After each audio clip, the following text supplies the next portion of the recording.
Le développement de la vie nécessite 3 éléments: de la lumière, de la chaleur et de l'humidité.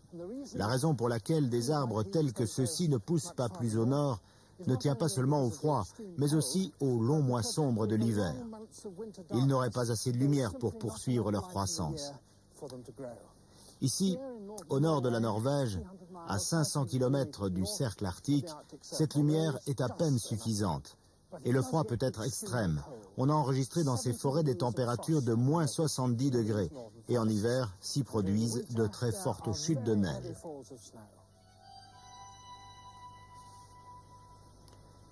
Non seulement le froid menace de geler la sève des arbres, mais il peut menacer leur approvisionnement en eau, gelée elle aussi. De sorte qu'en hiver, cette région est en quelque sorte aussi desséchée qu'un désert. Les pins ont la même nécessité de stocker leur eau que les cactus.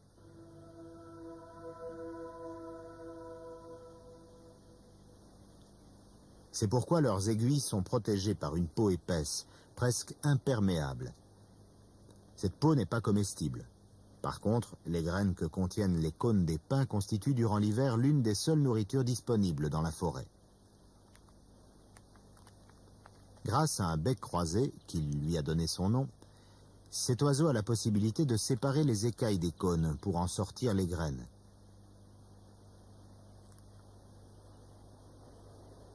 Les campagnols se frayent un chemin à travers la neige pour récolter inlassablement un maximum de provisions.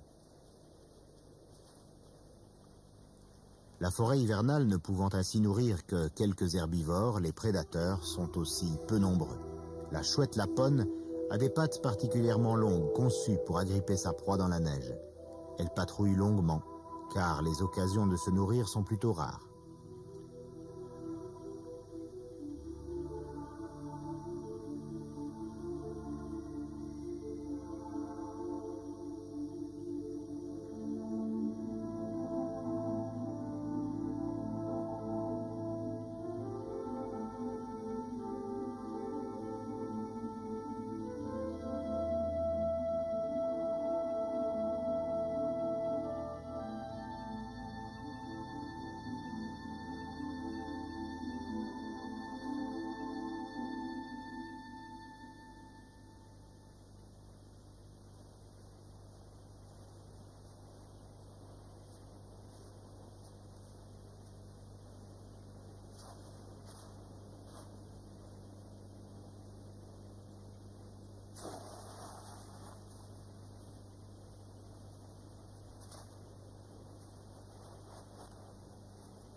Le lynx a de plus vastes appétits, et il semble capable de calculer le rendement de sa chasse de manière très précise.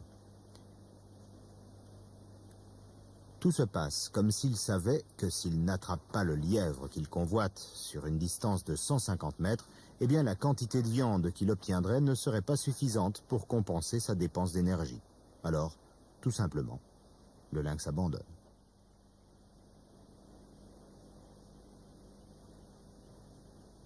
Les conifères de la forêt boréale poussent tout autour du globe, formant une ceinture de quelques 20 000 km de long qu'on appelle la taïga.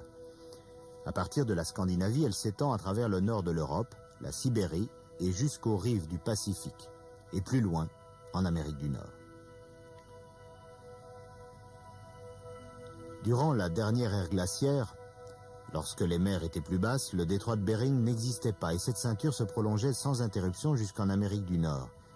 C'est la raison pour laquelle on retrouve aujourd'hui pratiquement les mêmes espèces dans les régions septentrionales d'Amérique, d'Asie et d'Europe.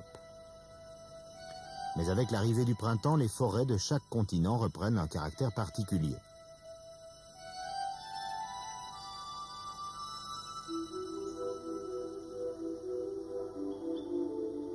En Scandinavie, la chouette épervière, une nomade qui a passé l'hiver sous des latitudes plus hospitalières, réémigre au nord à la recherche de nourriture et d'un endroit où bâtir son nid.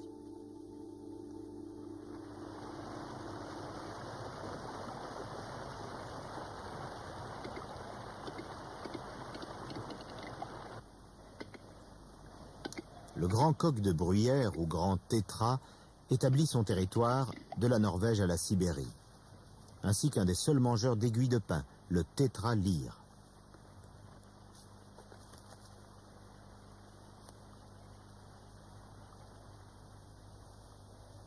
Des hiboux de différentes espèces viennent également dans ces forêts nordiques pour y trouver leur nourriture. Ils ne creusent pas leur gîte eux-mêmes, ils comptent pour cela sur les pics noirs, experts en la matière. Leur bec acéré, avec lequel ils attrapent les insectes, leur sert également de ciseaux. Cela étant, ils préfèrent travailler les arbres morts, dont le bois est passablement plus tendre.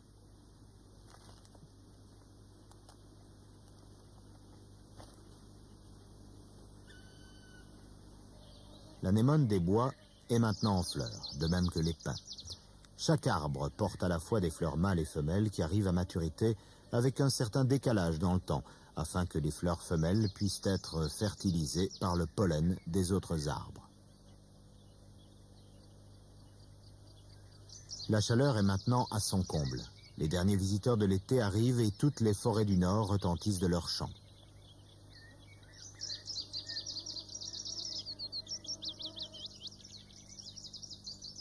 Ce Puyo Phitis, qui siffle si vigoureusement en Scandinavie, a fait un long voyage. Il vient du sud du Sahara. C'est également le cas de ce traqué.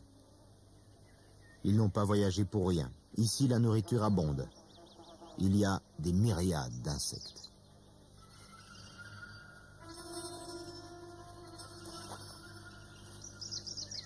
Cette créature dépenaillée est difficilement reconnaissable car ses ailes ne sont pas encore dépliées. En fait, c'est un papillon. Son premier souci est de quitter le sol de la forêt qui grouille de danger. Il pompe ensuite un fluide à l'intérieur de son corps pour l'injecter dans les veines de ses ailes afin de les déployer.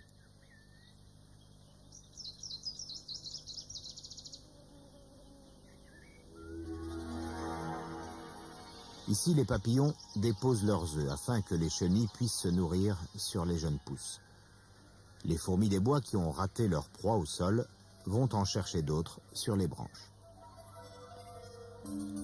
La couleur et la forme des chenilles leur permettent de se dissimuler à la vue des oiseaux. Par contre, elles n'ont aucune protection contre les fourmis qui chassent à l'odorat et au toucher.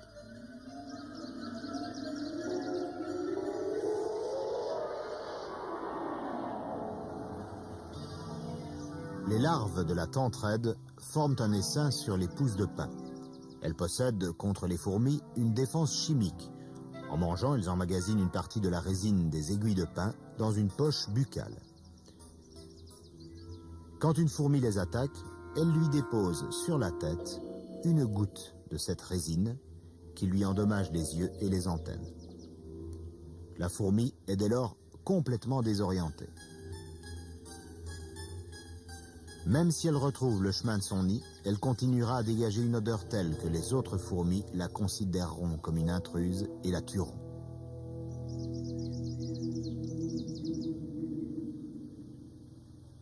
Le torcol fourmilier est un membre de la famille des pics, dont les fourmis constituent la proie privilégiée.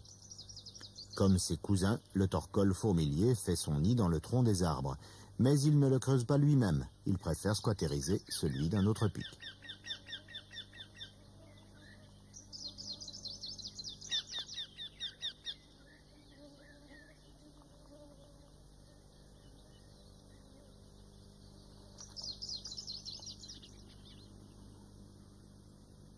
Attirés en masse par la nourriture que constituent les insectes, et pour se reproduire, beaucoup de ces oiseaux quitteront bientôt ces bois pour fuir les rigueurs de l'hiver qui s'annoncent.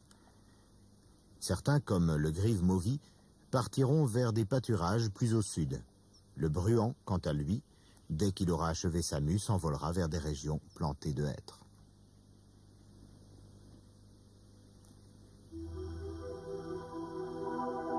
Départ vers le sud aussi pour cette chouette épervière, menacée par le retour du froid et donc par la faim.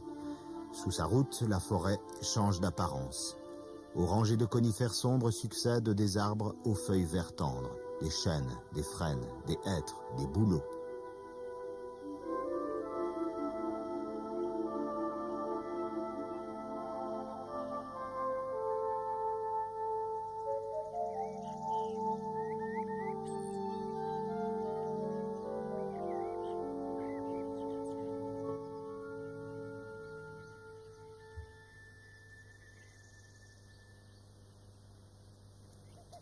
Ici, plus au sud, la température est plus douce. Les étés, plus longs. Ces terres boisées sont épargnées par le gel, non pas 2 ou 3, mais 8 ou 9 mois dans l'année. La forme des arbres est différente. Au lieu de branches tombantes, ployant sous la neige, celles-ci s'étendent largement, avec d'innombrables rangées de feuilles qui permettent de capter l'énergie abondante du soleil. Ces feuilles ne sont pas recouvertes d'une peau protectrice, elles ont des structures fines et délicates. Contrairement aux aiguilles de pin, elles servent de nourriture appréciée à énormément de créatures, à des animaux de grande taille, comme les cerfs, qui en font une grande consommation, mais surtout, en quantité bien plus grande encore, elles servent de nourriture à tous les insectes.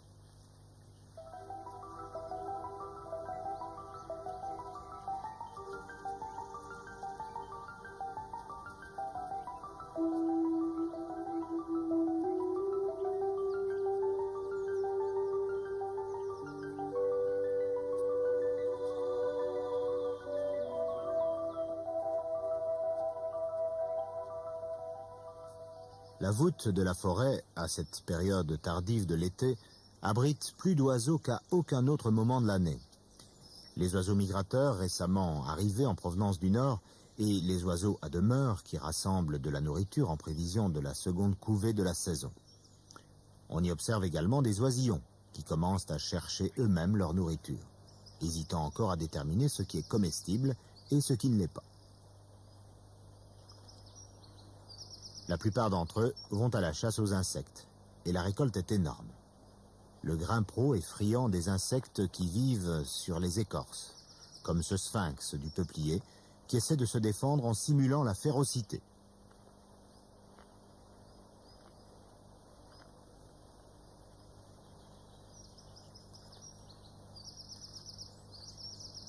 La citelle fait habituellement son marché en parcourant les troncs de haut en bas, afin de repérer des insectes qui auraient échappé à l'appétit du grimpero, explorant lui de bas en haut.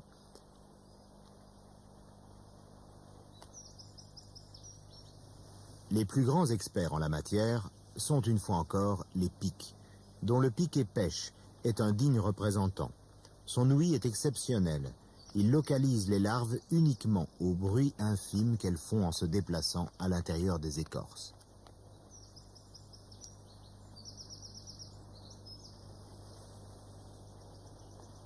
Chaque continent possède sa propre gamme de pivers. Il en existe 10 espèces en Europe, et 2 fois plus ici, en Amérique du Nord. Celui-ci, le sapsucker, ou pic suceur de sève, perfore des trous dans les arbres, non pour chasser des insectes, mais pour recueillir de la sève. Chaque trou est orienté vers le bas, de manière à ce que la sève ne puisse s'écouler à l'extérieur du tronc, mais à l'intérieur, où elle forme un petit réservoir auquel se nourrit le suceur de sève. Après l'été, le silence retombe sur les forêts, et les feuillages délicats, incapables de survivre aux rigueurs de l'hiver, tombent au sol après être passés par tous les tons de rouge et de brun. Finalement, la terre est saisie par le gel. Beaucoup de petits mammifères ont creusé leurs trous pour hiberner. Certains, comme l'écureuil terrestre ou chipmunk, se réveillent de temps en temps afin de rechercher de la nourriture ou de faire un peu d'exercice pour se réchauffer. Dans les bois américains vit le plus spectaculaire de ces dormeurs, l'ours noir, qui sommeille pendant des mois. Cette femelle ne quittera pas sa tanière de tout l'hiver, pendant lequel elle continuera cependant à réchauffer et à allaiter ses petits. Dans certaines régions du sud des États-Unis, les hivers sont suffisamment tempérés pour que certains arbres à feuillage large conservent celui-ci toute l'année. Ici poussent également des pins qui, paradoxalement, doivent leur existence au feu. En cas d'incendie, les jeunes chênes brûlent en quelques minutes. Les bourgeons terminaux des jeunes pins sont quant à eux entourés d'une sorte de touffe d'aiguille qui brûle à assez basse température. Le temps qu'elle se consume, le foyer principal s'est déplacé.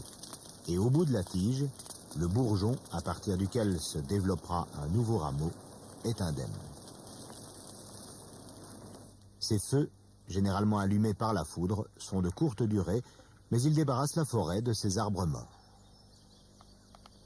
Le pic sait qu'il ne peut creuser son nid en toute sécurité que dans des pins vivants, même si leurs bois sont si durs qu'il devra creuser pendant 2 ans pour construire son nid. La sève résineuse suinte à l'endroit où la brèche a été ouverte dans l'arbre.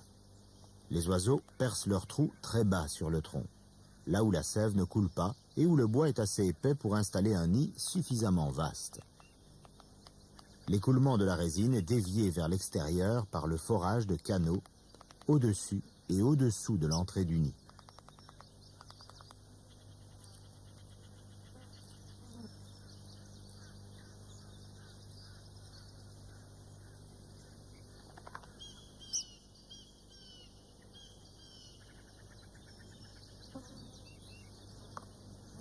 Le nid est proche du sol. Son entrée est facilement repérable, car elle est rapidement entourée d'une couche jaune de résine coagulée.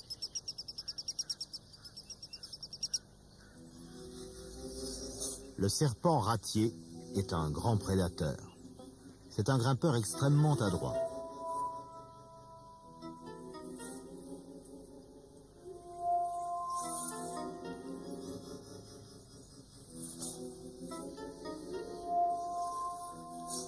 Le fait que l'ouverture du nid du pivert soit assez basse et donc relativement facile à atteindre par le serpent semble exposer les habitants du nid à un danger considérable.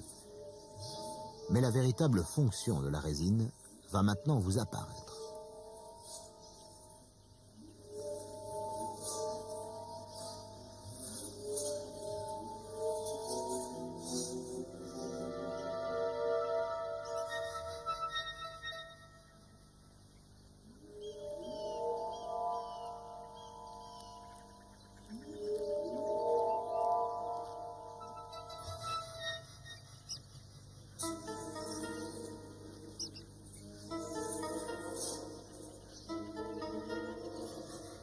Les composants chimiques de cette résine irritent la peau du serpent et l'obligent à s'arc-bouter pour s'éloigner du tronc, jusqu'à la chute.